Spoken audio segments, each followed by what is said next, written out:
فرض عبادت کے برابر لکھا جائے گا، اور اگر تم فرض عبادت ادا کرتے ہو تو ایک فرض کا ثواب اللہ تعالیٰ تمہیں 70 فرضوں کے برابر عطا فرمائے گا۔ پھر فرمایا یہ صبر کا مہینہ ہے،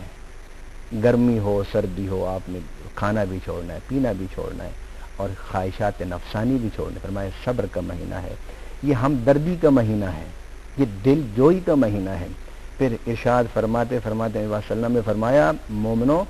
یہ مہینہ تمہارے رزق میں اضافے کا مہینہ ہے، اللہ اس میں تمہارے رزق کو بڑھا دیتا ہے۔ اس سے آگے حضور صلی اللہ علیہ وسلم نے خطاب کرتے ہوئے ارشاد فرمایا لوگو یہ وہ مہینہ ہے کہ اگر تم کسی ایک مسلمان کو روزہ افطار کراؤ تو اللہ تعالیٰ تمہیں اس کے روزے کا ثواب تمہارے نامہ اعمال میں لکھ دے گا، اور روزے دار کو بھی پورا اللہ اجر دے گا، تمہیں بھی پورا اجر دے گا۔ صحابی نے عرض کیا رسول اللہ، یہ تجسس تھا اور توجہ سے سننے کی بات تھی کہ فوراً صحابی نے سوال کیا یا رسول اللہ وہ بھی تو ہیں ہم میں کہ جو کسی کو روزہ افطار نہیں کرا سکتے، تو وہ اس ثواب کو کیسے حاصل کریں گے؟ فرمایا کہ تم میں اگر کوئی کھجور آدھی کھجور پر بھی کسی کو روزہ افطار کرا دے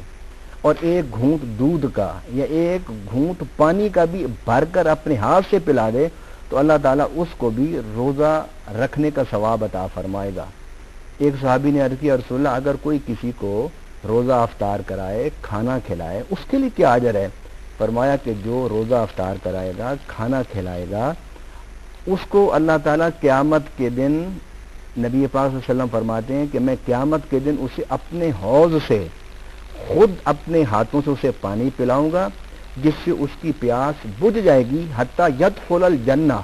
حتیٰ کہ وہ جنت میں داخل ہوگا تو اس کو کوئی پیاس کی کیفیت نہیں ہوگی۔ ہم سب یہ ساری کی ساری بڑی خوبصورت کیفیات ہیں، اور یہ مہینہ جو ہے برکتیں اور رحمتیں خدائے بزرگ و برتر کی سمیٹنے کا مہینہ ہے، لیکن ہم یہاں پر دیکھتے ہیں کہ کچھ حالات مختلف ہو جاتے ہیں، کچھ لوگ ذخیرہ اندوزی کی طرف چلے جاتے ہیں اور کچھ لوگ مہنگائی بڑھا دیتے ہیں بہت زیادہ۔ اس موضوع پر ہم بات کریں گے، لیکن ہمیں جانا ہے ایک چھوٹے سے وقفے پر۔ آپ ہمارا ساتھ دیجیے گا اس پروگرام میں جس میں آج ہم استقبال رمضان کے حوالے سے بات کر رہے ہیں۔ چھوٹا سا وقفہ، آپ سے ابھی ہماری ملاقات ہوتی ہے۔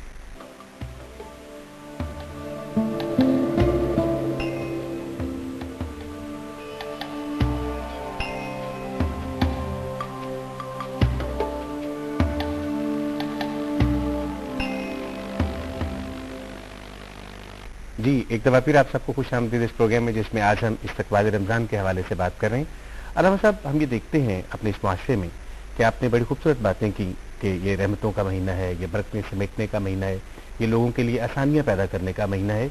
لیکن ہم دیکھتے ہیں کہ مہنگائی بھی بڑھ جاتی ہے اس مہینے میں، اور اس کے ساتھ ساتھ ذخیرہ اندوزی کی طرف بھی رجحان بہت زیادہ ہو جاتا ہے رمضان کے آنے سے پہلے۔ یعنی استقبال رمضان میں تو ہمیں اور بہت کچھ کرنا تھا، لیکن ہم دیکھتے ہیں کچھ لوگ یہ ناجائز قسم کا منافع حاصل کرنا چاہتے ہیں، ناجائز قسم کی ذخیرہ اندوزی کر لیتے ہیں۔ ان کے حوالے سے کیا ارشادات ہیں؟ ایک تو خصوصاً رمضان کے حوالے سے، اور ایک بات علی العموم علی الاطلاق ایک مسلمان کردار کے حوالے سے۔ نبی پاک صلی اللہ علیہ وسلم نے ذخیرہ اندوزی کی سخت ممانعت فرمائی ہے عام مہینوں میں، کہ جائے کہ ماہ رمضان اس میں ذخیرہ اندوزی کی جائے اور پھر مہنگے دام ان اشیاء کو فروخت کیا جائے۔ کتاب و سنت کے حوالے سے یہ ایک بہت بڑا جرم ہے۔ میں اس لیے اس کو جرم کہہ رہا ہوں کہ بخاری شریف کی حدیث ہے، نبی پاک صلی اللہ علیہ وسلم کے حوالے سے حضرت عباس رضی اللہ تعالی عنہ روایت فرماتے ہیں کہ میں نے نبی پاک صلی اللہ علیہ وسلم کے جب معمولات کو دیکھا ماہ رمضان میں تو ان میں دو چیزیں مجھے بڑی غالب نظر آئیں۔ صحابہ نے پوچھا وہ کیا؟ حضرت عباس کہتے ہیں کہ پہلی چیز یہ کہ حضور صلی اللہ علیہ وسلم سخاوت بہت فرماتے تھے، اور آپ صلی اللہ علیہ وسلم کی سخاوت کی رفتار کو اگر تم سمجھنا چاہتے ہو تو جس طرح تیز ہوا آندھی کی رفتار ہوتی ہے وہ بھی حضور صلی اللہ علیہ وسلم کی سخاوت کی رفتار کا مقابلہ نہیں کر سکتی۔ اور دوسری بات جو حضور صلی اللہ علیہ وسلم کے دیگر معمولات رمضان پر مجھے غالب نظر آئی وہ کثرت تلاوت کلام پاک ہے۔ اب میں پوچھنا چاہتا ہوں ان لوگوں سے کہ جو ماہ رمضان سے پہلے ذخیرہ اندوزی کرتے ہیں اور پھر ماہ رمضان میں اسے مہنگے دام بیچتے ہیں، کیا ان کا کردار نبی پاک صلی اللہ علیہ وسلم کی تعلیمات کے مطابق ہے یا مخالف ہے؟ یہاں یہ سوال نہیں کہ جی فلاں ایسے کر رہا ہے، فلاں ایسے کرے یا کوئی بھی ایسے کرے، جو غلط کام ہے وہ غلط ہے۔ کسی کے غلط کام کو دیکھ کر اپنے غلط کام کو جسٹیفائی کرنا، اس کی اجازت نہ انسانیت دیتی ہے، نہ اخلاقیات دیتے ہیں، نہ شریعت، نہ قرآن و سنت۔ غلط غلط ہے، خواہ وہ نیچے ہو یا اوپر والے لیول پر ہو، غلطی غلطی ہے۔ جب نبی پاک صلی اللہ علیہ وسلم کا عمل، نبی پاک صلی اللہ علیہ وسلم کا معمول رمضان کے حوالے سے یہ ہے کہ آپ کثرت سے لوگوں میں دنیا کا مال، اسباب، رزق، یہ چیزیں تقسیم فرماتے تھے، ہمیں بھی نبی پاک صلی اللہ علیہ وسلم کے اس معمول کی طرف آنا ہوگا اگر ہم رمضان کی برکتوں اور فضیلتوں سے مالا مال ہونا چاہتے ہیں۔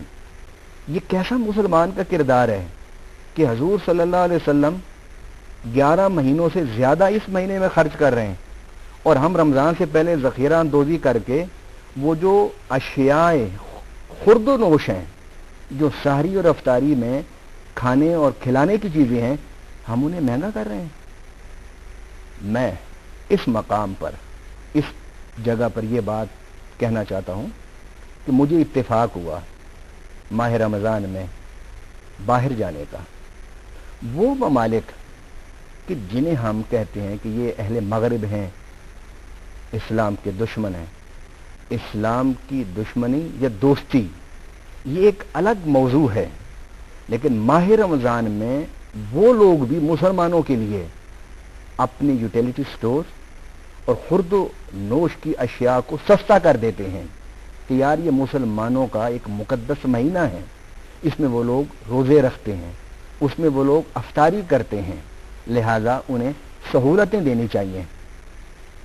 اس معاملے میں الزام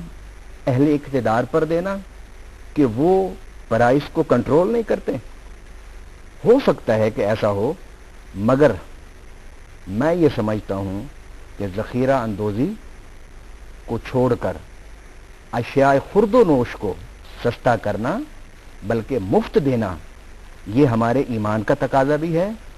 دین کا تقاضا بھی ہے، اور نبی پاک صلی اللہ علیہ وسلم کے معمولات رمضان یہ ہمیں پکار پکار کے اس طرح متوجہ بھی کر رہے ہیں۔ میں اس مقام پر ایک حدیث مبارک جس میں نبی صلی اللہ علیہ وسلم نے فرمایا کہ جو کسی مسلمان کا روزہ افطار کرائے گا، یعنی افطار کرانے کا مطلب کیا ہے کہ وہ اسے کچھ کھلائے افطاری کے وقت اور اسے کچھ پلائے، تو فرمایا کہ اللہ رب العالمین کی طرف سے ایک تو اس کو اجر روزے کا لکھا جائے گا اس کے نامہ اعمال میں، اور دوسری خوشخبری اس کے لیے یہ ہے کہ اللہ تعالیٰ اس کے ماضی کے سارے گناہوں کو اس افطار کرانے کے بدلے میں صلہ میں معاف کر دے گا، اور تیسری خوشخبری یہ ہے کہ روزے افطار کرانے والا ہے، اللہ تعالیٰ اس کو ماہ رمضان میں جہنم سے آزادی کا پروانہ عطا فرما دے گا۔ اگر ہم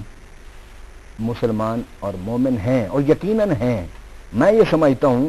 کہ اس معاملات میں زیادہ تر وہ لوگ ہیں کہ جنہیں شاید مسئلے کا پتہ نہیں ہے، اس وجہ سے وہ اس معاملے کو اتنا بڑا جرم نہیں سمجھتے یا اسے غلط نہیں سمجھتے۔ قرآن و سنت کے حوالے سے